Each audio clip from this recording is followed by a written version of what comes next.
Welcome to World History with Mrs. HT.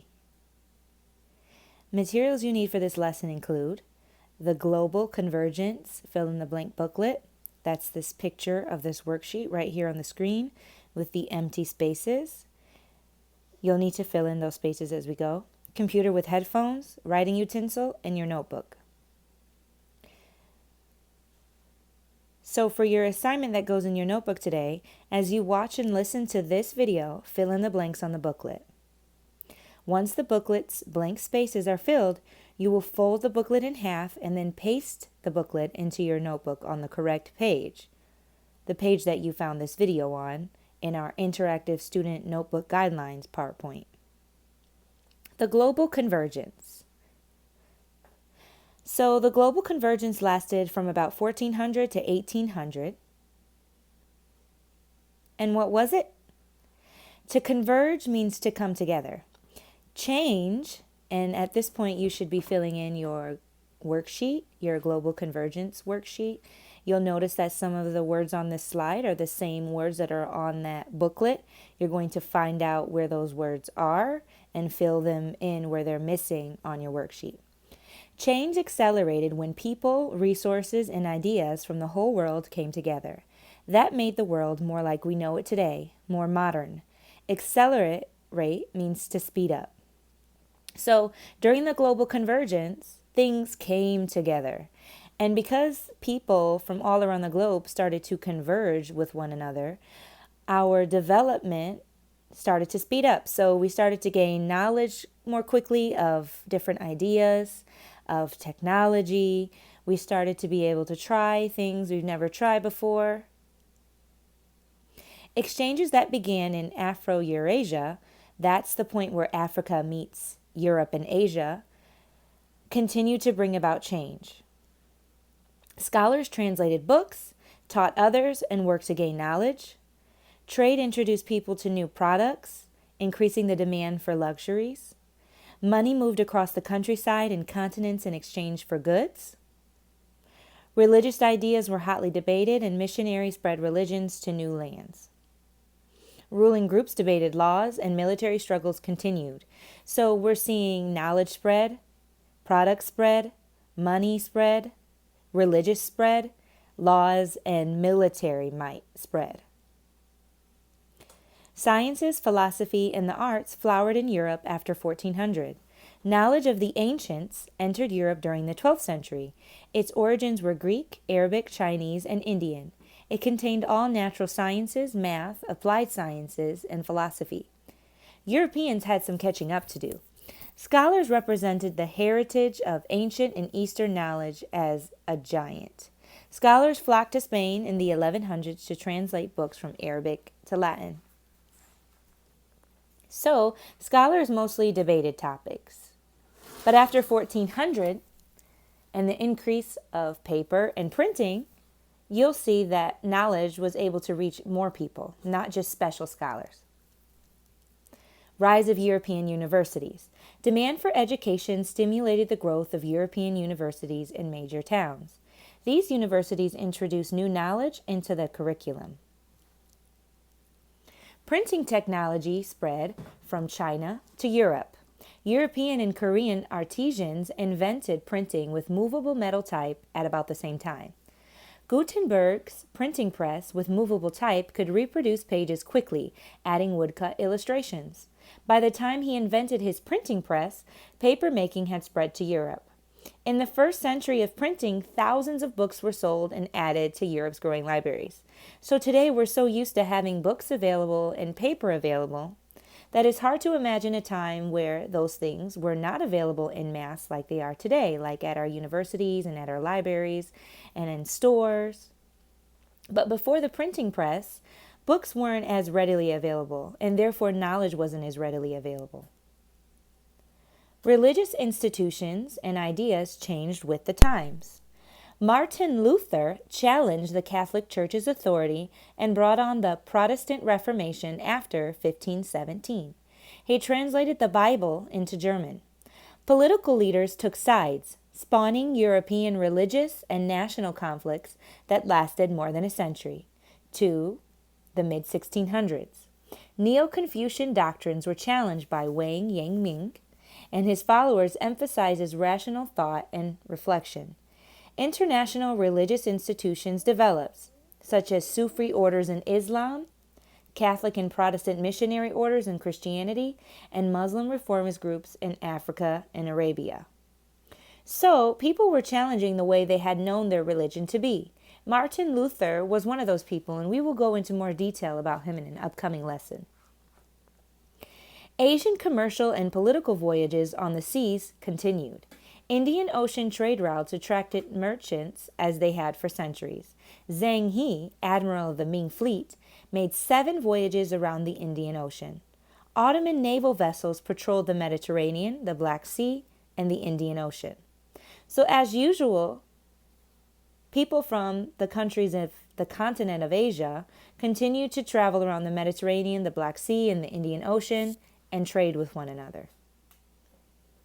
Technologies from Afro-Eurasia, remember Afro-Eurasia is where Africa, Europe, and Asia touch each other, led to new European ship designs in the 15th century.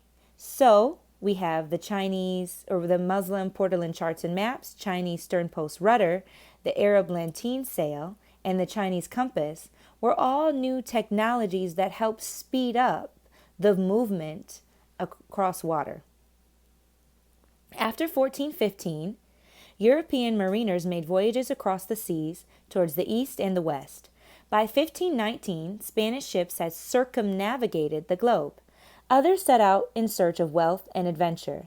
To circumnavigate means to go around the globe completely, not just one place and then back where you started from, but to do a complete circle around the globe.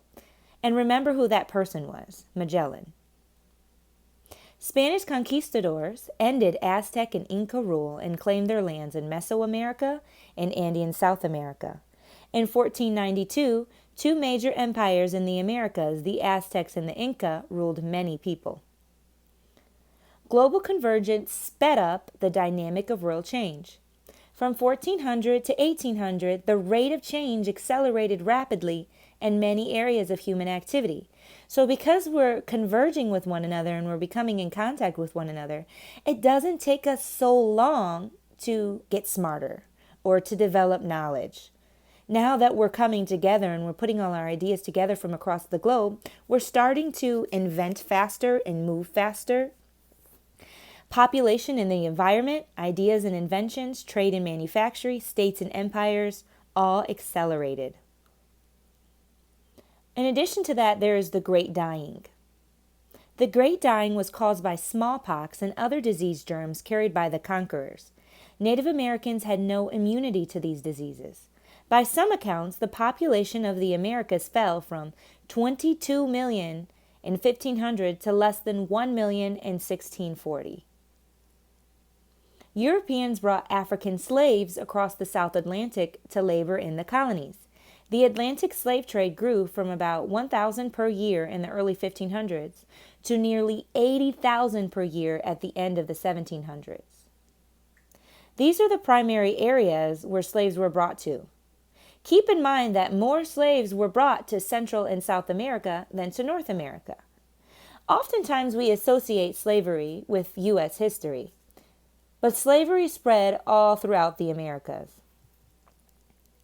The country that received the highest percentage of slaves, as you can see here from the map, is Brazil.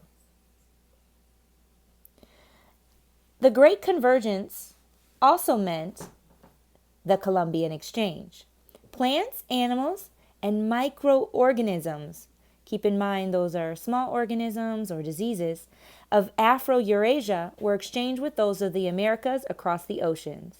If you take a look at these pictures, some things that you see on the left side of the picture, like pumpkin, corn, tomato, pineapple, chili, peanuts, potatoes, turkey, came from the Western Hemisphere, whereas everything else on the other side of the picture came from the Eastern Hemisphere. Can you imagine that there was a time where people didn't have potatoes, or peanuts, or turkey, or tomatoes? New crops like potatoes and beans spread and improved nutrition worldwide. Luxury products like coffee, chocolate, tea, tobacco, and spices meant new cultural habits for those with money to spend. So it's hard to imagine a time where there wasn't chocolate. But for some people in the world, especially the Eastern Hemisphere, there wasn't access to chocolate.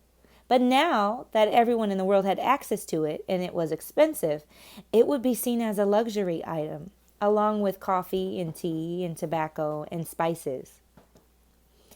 Environmental changes resulted from introducing new spices. Global cash crops were grown on large plantations with slave labor. Livestock introduced to the Americas changed indigenous groups' ways of life. So food also means the protein we eat, or the livestock, for those of us who aren't vegetarian. Remember that all animals were not available on all continents either. During the global convergence, now we have animals on continents they had never been before. Deforestation intensified with growth in mining, shipbuilding, and plantation agriculture. As new activities are taking place on the globe, we're slowly changing our environment and in some ways destroying it. World population grew a lot during this era, the Big Era 6, 1400 to 1800. The number of people in the world increased 2.5 times between 1400 and 1800. Growth differed among world regions. Islam and Christianity spread with empires, trade, and migration. Traders and Sufi orders spread Islam in Africa and Asia. The Ottoman Empire expanded into Eastern Europe, and Islam spread into the Balkans. Catholic missionaries and religious orders followed the spread of empires in Asia, Africa, and the Americas. Protestants colonized North America. Printed books carried more and more information. Page numbers, indexing, and other citation systems became common. Sharp, accurate, engraved illustrations helped spread innovative inventions rapidly. Scientists shared detailed diagrams to replicate experiments and instruments. Rich illustrations stimulated interest in literacy and learning. Copernicus, Galileo, and Kepler proved that the Earth was not the center of the universe, but the Church opposed the idea.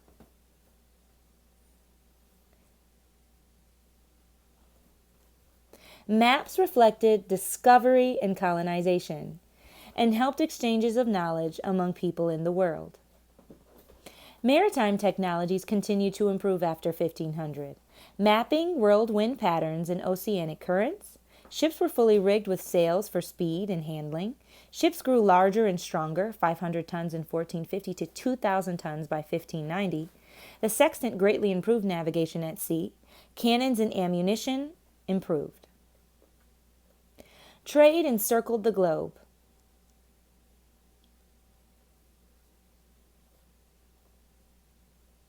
Global artistic influences led to new European industries. Chinese silks and Indian cottons led to building of English and French textile factories. Ottoman and Persian ceramics led to Holland's Delft stoneware industry. Chinese influence led English manufacturers to try to make china after they found the right clay. Banking and law served new demands. Accountants learned double-entry bookkeeping with Arabic numerals. Commercial law protected private property and investments. More efficient bureaucracies and taxation increased the power of the government's purse. European monarchs issued charters to colonize overseas. Large bureaucratic states in Afro-Eurasia used gunpowder and artillery to expand trade and win territory in several parts of Eurasia. Gunpowder empires in Asia, Africa, and Europe honed skills in production of artillery and handguns. Land and maritime empires battled over control of trade, resources, and territory. Persian, Indian, Turkish, Chinese, Japanese, and European artisans experimented with steel production for weapons. If you take a look at this map, it's a map of states and empires in 1519. Notice the change.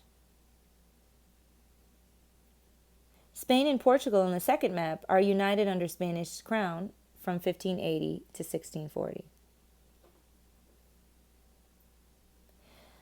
Even more changes are taking place on the third map. We have more European states controlling other parts of the globe. And even more so in this map, European influence is expanding and colors are filling the white spaces of the map, signifying that Europeans are taking over even more places in the globe. During this time period, monarchs claimed absolute power. A monarchy is a system of government in which a king or queen or a royal family controls the country or the nation. We have Philip II in Spain, Elizabeth I in England. We have Louis XIV of France, Catherine the Great of Russia, Suleiman of the Ottoman Empire, Zhongming of China, Shah Abbas of Persia, and Jahangir of India. Challenges to absolutism came from new elites with ideas about human rights. Summary: global convergence led to accelerating world change. Environmental change accelerated with the Columbian Exchange, intensified resource exploitation, and continues deforestation. World population increased owing to improved nutrition and migration, but Africa gained only slowly due to slavery, and Native Americans suffered massive population losses because of old world disease pathogens. Science, technology, and cultural development expanded with the invention of printing and new knowledge institutions, libraries, universities, and museums. World trade volume increased dramatically and began to shift its center from Asia to the Atlantic region. States increased their power with gunpowder conquests and new sources of mercantile wealth. In Europe, rising economic elites enjoyed growing wealth, which led them to challenge old landed aristocracies and monarchs. Don't worry about trying to memorize all of this information. This is an overview of our upcoming unit, which means we'll go into more detail about each of these topics as we go through our lessons. Make sure that the handout you completed as you were filling in the blanks and watching the video gets folded and pasted into your notebook. Once you've done that, you're ready to move on to the next lesson.